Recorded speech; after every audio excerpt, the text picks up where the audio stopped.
Good morning, everyone, and welcome to our live series today. My name is Jeanette Escalera, Student Hireability Navigator with Workforce Solutions, and I am joined by my counterpart, Mr. Ricky Rendon. And today we do have a very special guest. She represents Texas Workforce Solutions Vocational Rehabilitation Services, and she is here to speak to us on the specific services that are provided to the blind and visually impaired population. Good morning, Pearl, and thank you so much for joining us today. If you can tell us about yourself, if you can introduce yourself, your title, agency, and how long have you been with the agency? Hi, good morning. My name is Pearl de la Cruz, and I am a transition counselor with Texas Workforce Vocational Rehab Services. And I have worked with the agency for 17 years. As a transition counselor, I work with the youths ages 14 to 24 that are in the school system and that are visually impaired and have or are blind.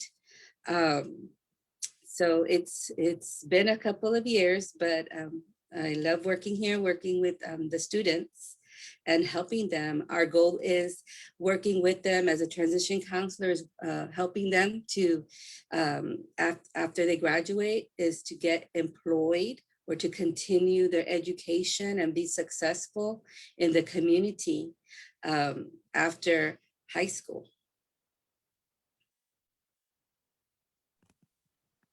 Thank you, Pro, for your years of service for Thank you. Texas Workforce Solutions Vocational Rehab Services. Yes. You mentioned how there's some. Let me just mute you for a moment.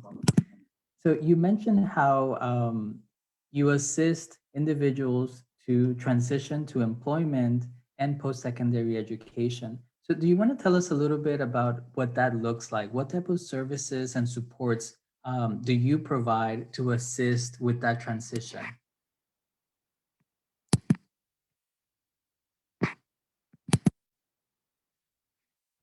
You're on mute, Pro, if you can unmute.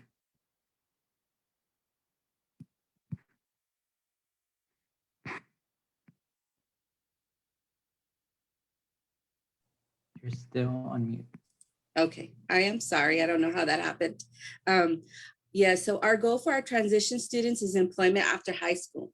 Therefore, we provide different services to assist them with job ready and independent living. I attend their ARD meetings at school.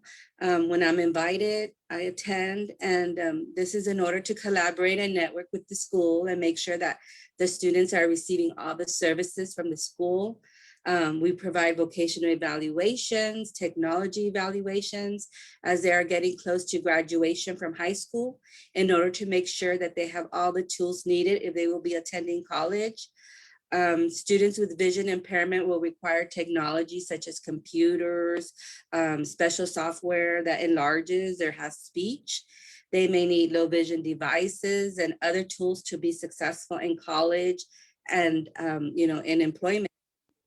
And I know that while they're in school, they receive these tools, but once they leave the school system, they don't have those tools. So our agency will help if they're needing low vision devices, if they're needing, different things for them to be successful. That is our goal, for them to be successful. So we'll provide those services. Students, we also provide orientation and mobility depending on your vision. Some kids use the canes, the white cane, they're called white canes. So they get these trainings at the school, but once they leave the school system, they're going to be in different environments. So they need those skills. So we'll provide what we call orientation and mobility if they need it.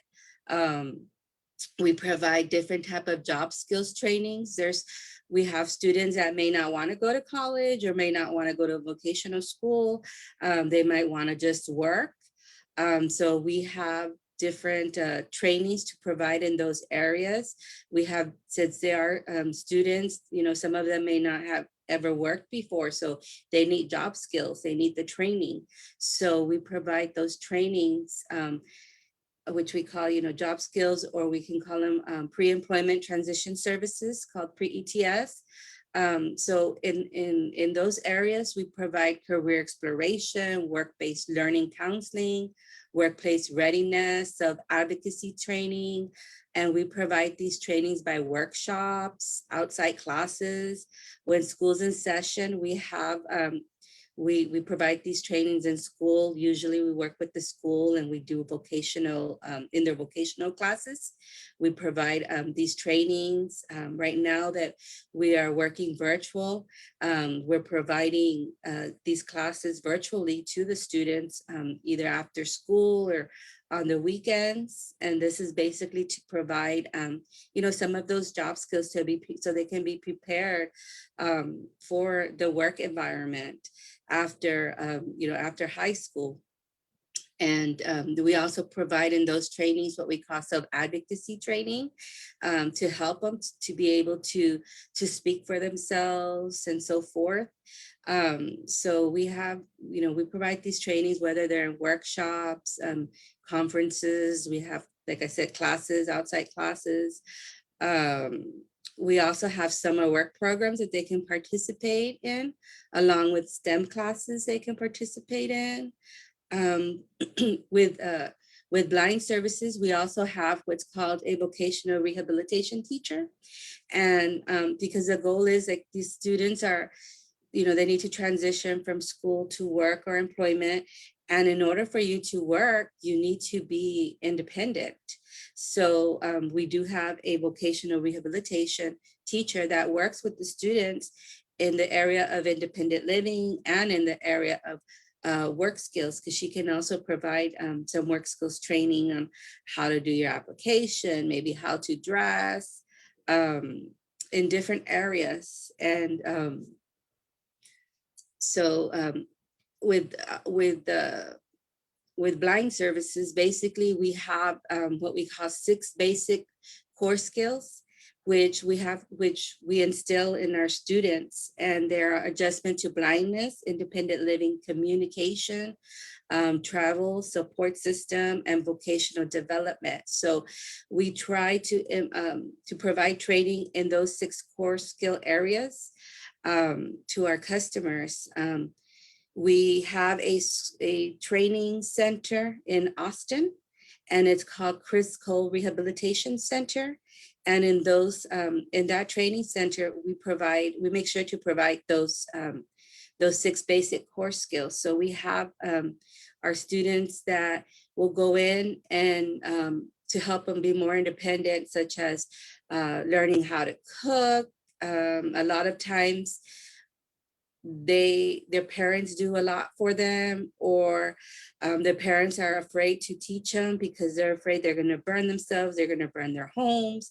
So in that Crisco Rehab Center, they teach them how to be independent. They teach them all those skills on cooking skills, communication, such as Braille, how those Braille skills. They teach them more in the area of technology. They teach them more in orientation and mobility. They teach them how to maybe fix a toilet, how to use machines, like maybe how to do a Braille cell, how to use like in wood shop. They just teach them in different areas so that can be independent, and not so much independent too. They have classes in college prep. If you're needing more preparation for college, they can assist in those areas. In employment skills also, they can place you in a job and teach you those skills also. So, this is a training facility that you can be there up to 9 months or less or more, depending how well you adjust and how successful you can do the training. So we have that school also. Unfortunately, right now it's put on hold because of our pandemic, but they're working on trying to see when they're going to be opening it. And we have the students that were participating are working virtually, but we have that school that I always recommend my students go after high school, because you can go after high school, then you can continue or you can start college or employment, but you can get those skills needed, before you start employment or college. So those are the skills that, I mean, we have a lot of skills. Our goal is to make you independent and to be part of the community, whether it's continuing your, continuing post-secondary or college, but the main goal, it's all going to focus is on employment. A person that's visually impaired or legally blind, basically for blind services, in order to qualify for services, we have 3 criteria. You have to be either, the first one is either have a visual impairment. So in order to have a visual impairment, your vision needs to be 20/70 or less. And it's very different. Like when we say or less, we're thinking, 20/60, 50/40, but it really, it's medical terms, but so we can remember it's or more. So basically, your vision needs to be 20/70, 20/80, 20/90 to be considered, legally, visually impaired. To be legally blind by the state of Texas, your vision needs to be 2200, okay, or more than the 2200. So basically, those used to be our 2 criteria, but now we've brought in it and we have a 3rd criteria. And the 3rd one is that you have to have an impediment to, well, you have to have, if you have an impediment to employment, but do not meet the numbers, but we know that you're having difficulty in school, you're having difficulty in work, that's an impediment to employment. You're having difficult doing your task, your jobs. So we consider that significant disability. So you may qualify under the significant disability. Our goal is as always employment. We want you to be able not to have difficulties in work. I am a transition counselor, but I do work with the adult counselors, with the adult population too. So I've been working for the past year with the adult population. So basically with the adult population, if you're working and you're having difficulties, doing your task, your vision is affecting you, you may want to call us and apply for services, and you may qualify if you don't have any insurance, medical insurance, and that's, why you haven't gone to see the eye doctor and you're afraid you're going to lose your job.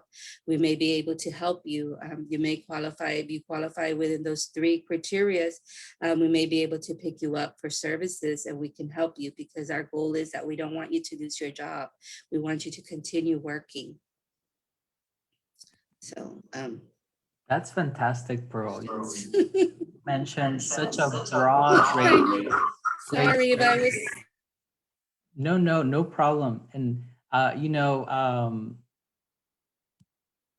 sorry, I can't hear you. But when you mentioned so many key things, right, on the transition, first of all, right, the schools offer a great range of services to students, but it's so important to partner with Texas Workforce Solutions Vocational Rehab Services to ensure an effective and enhanced transition to post-secondary education and employment. Right? You continue delivering those services that are so important for independence.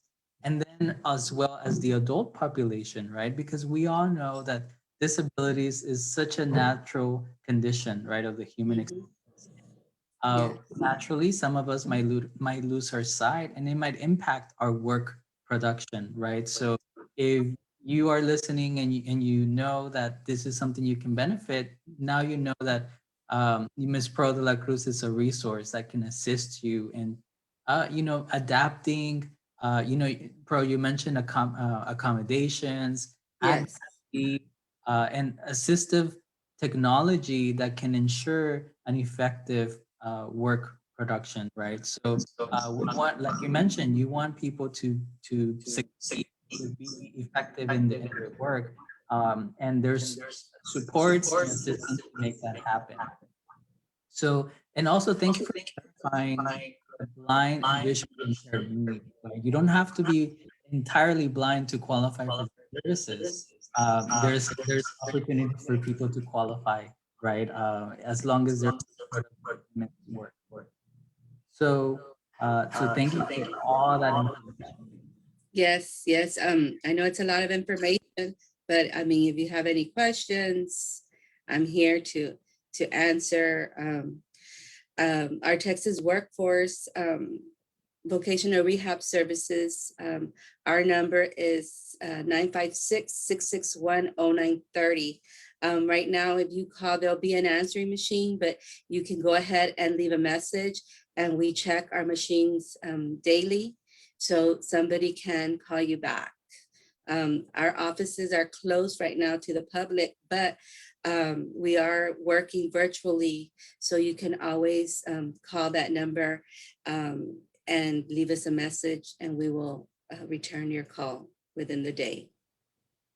Ms. Pearl, and just for clarification, which service area do you service? Which Okay. county or which Yes. city? Yeah, as a transition counselor, I work all of Hidalgo County, Starr County, and Hidalgo County. Yes. I used to serve the whole Rio Grande Valley, but now it's just the Hidalgo and Starr, so I have to think about it for a while. Yes. Great, and another a population can benefit from this are employers, right? There's many qualified candidates that you work with that are seeking employment, right? So, I'm sorry, I can't hear you. You're cutting off. okay, so another population that can benefit from services are employers, right? There's a large talent pool of individuals who are blind and visually impaired that are willing to work and ready to work, right? Seeking that opportunity. So employers who are interested, right, in connecting to this talent pool can also connect with you, right, Pearl? Yes, we have. We like to if you are working, if you do have a job, employer, we can also speak to, we can do presentations at your job, at your work, and we can talk about our services. Sometimes there's employees that do have difficulties with their vision, and they're afraid to speak up. They're afraid to ask for accommodations because they're afraid that they'll get fired or lose their jobs. So we can go and speak to businesses and talk about our services. Our goal is, to help everyone and to provide the education that is needed. A lot of times, a lot of people are not educated on blindness or the different type of services that are out in the community. So we can do presentations, and we can provide, we're here for a resource if needed. A lot of times, a lot of people don't know that. I believe that there's like a tax exemption for businesses that hire people with disabilities. So, that is a good thing to know, because we do have times that we have businesses afraid of hiring people with disabilities, and there is a tax break on that.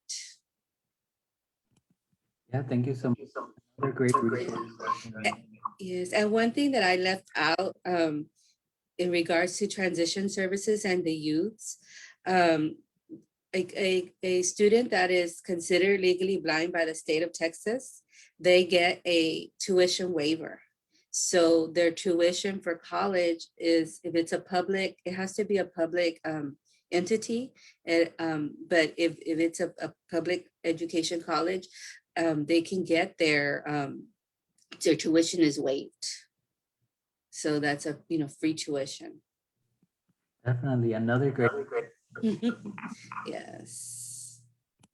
So Pro, I want to thank you again for sharing all this wonderful information with us. And for those of you viewing, thank you for tuning in. I don't see any comments in the chat right now, but Pearl did share her phone number. And then if you reach out, we can provide you with her contact information and further details on how to connect with your local Texas Workforce Solutions Vocational Rehab Services.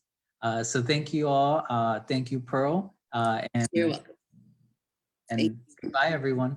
Thank you for having me.